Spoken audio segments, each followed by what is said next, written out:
L-iskola primarja ta' Birkirkara ġiet identifikata li ser tkun parti minn programm qawwi ta' investiment fl-infrastruttura edukattiva li għalih il-Gvern iddedika 91 miljun euro fuq perjodu ta' 13 sena biex jimmodernizza u jagħmel xogħlijiet ta' manutenzjoni f'aktar minn 100 skola.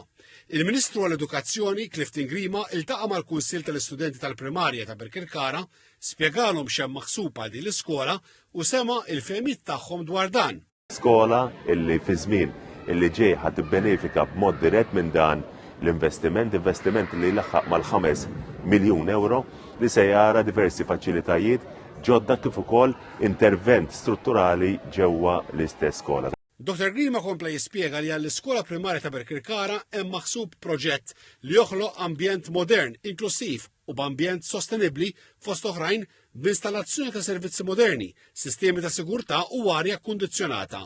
Żittijiet li se jiġu installati wkoll pannelli tax-xemx u twieqi bi ħġieġ doppju. Il-Ministru Clifton Grima qal li l-ambjent tal-iskola ser ikun adattat għal bżonnijiet ta' persuni b'abilitajiet differenti fosthom studenti fuq il-firxawis tal-awtiżmu. Żittijiet li biex isir ix-xogħol l-istudenti u l-edukaturi se jiġu relokati fi skejjel oħra biex titħares is-saħħa u s-sigurtà tagħhom. Il-programm ta' titjib fl-infrastruttura edukattiva jaħseb biex jiġu immodernizzati il-faċilitajiet sportivi fl-iskejjel.